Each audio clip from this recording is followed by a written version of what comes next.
unacceptable in any society, and we certainly and fully agree with that. One of the questions that was brought up about this particular meeting here today was, how many people are involved with the militia? And I think some earlier testimony that was kind of hard to put a finger on. I can personally tell you that from my office alone, we have helped establish over 1,000 lawful militia units throughout the country in all 50 states. And I know that all of these people that I've talked to and that I talk to throughout the nation agree with the statements I'm making right now, that we must be law-abiding. The only exception to that, which I believe has already been stated, is for self-preservation and self-defense of our persons and family if an unlawful act were being perpetrated against us. All right, Mr. Johnson. I'd say there only be two occasions. First one is if, once again, if you come into somebody's house, shooting. Without a warrant and without reasonable cause. Yeah, without a warrant, without a reasonable cause. And it would be awfully nice if they came in the house with the warrant. It would be nice if they would knock politely. But other than that, I don't see a reason for using any kind of force to justify your actions. And, of course, once again, you suspend the Constitution. Then for that reason, I don't have to recognize anybody in federal law enforcement. If we're invaded for some reason and our government's overthrown by a foreign power, we're going to have to take the law into our own hands to save it. Mr. Olson? I would agree completely with what J.J. Johnson has said, that there is no other reason to take law into one's own hands unless it's for the preservation of himself or the property, his family. What we have done, and this is how I deal with the law, and I recognize the law and submit to the law, we have empowered and encouraged our sheriffs. We provide the evidence. This book that I would like to present to this Senate subcommittee is about 6 pages, 6 pounds of evidence that will conclusively show this committee the corruption in government. And I would like the committee to have this book. Now you who represent this government, you who have formed this Senate body, and you who are concerned about the laws, now this is the way that I deal with it. Here's the evidence. You carry out your responsibility for the law. Okay, may I go on and ask another question? Yes, you may. To take whatever time you need, Senator Feinstein. Oh, thank you very much. Mr. Olson, you're wearing a uniform, and that uniform says you are a commander. What is it that you command? Ours is an organization of command communication.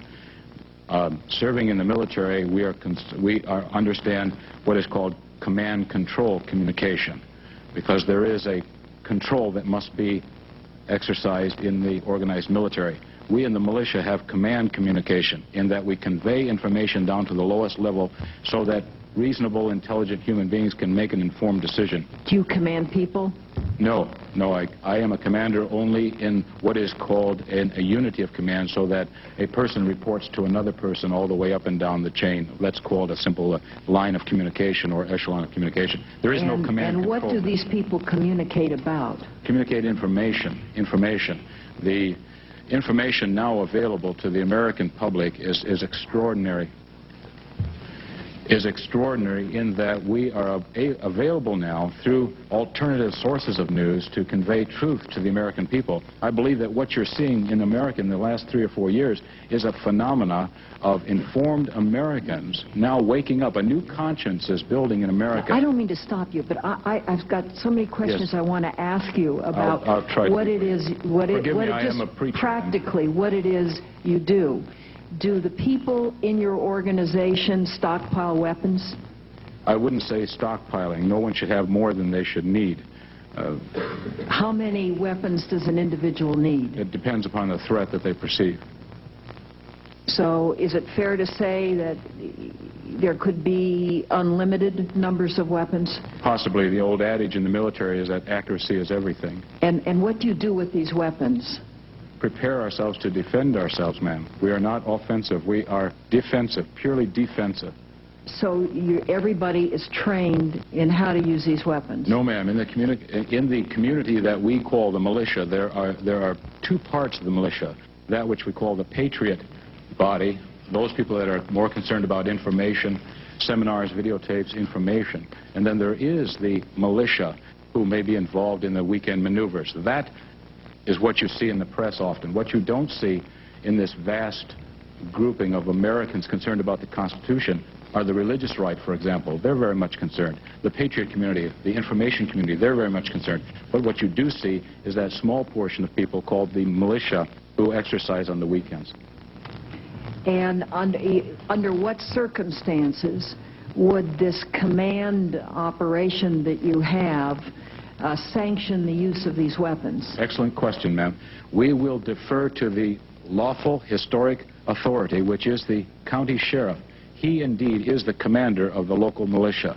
And when a situation erupts in which we would be deputized... Does he participate with you? No, he cannot because, of course, of his political nature. He cannot always, but he is normally in support of, knowing the historic role of our sheriffs.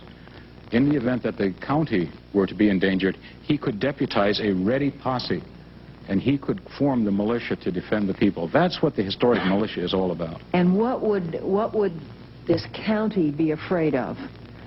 The county could be afraid of, for example, there are 53 federal agencies right now that employ deadly force. They carry weapons and they can make arrests using deadly force.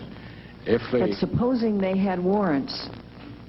That may not necessarily be what the county would be with best interest of the people in the county. For example, our county sheriff does not know when federal officials come into the county to search, seize, or arrest until he sees it on the nightly news. We have a bill before our House, or we're trying to seek support for it. Perhaps you've heard of it, the No More Wacos bill, or the sheriff empowerment legislation, which would require federal agencies to get permission from the local county sheriffs before they could come into the county. In other words, coordinate their activities with the county sheriff. There are, of course, some exceptions to that rule, which would involve necessarily the investigation of the sheriff himself, for example. I believe my time is up, Mr. Chairman. I'll wait for the next round. Senator Feinstein, I don't think we're going to have another round because the vote starts in just a few minutes. If you want to Could I take ask a one few other more minutes. question? Yes. Do you believe there are any circumstances in which an individual has a right to blow up a building? And let's start with you, Mr. Truckman. Absolutely not, Mrs. Feinstein. Absolutely not. We are plain and simple a neighborhood watch, watching out for problems. When we encounter what we perceive as threats to a peaceful society, we do something about it.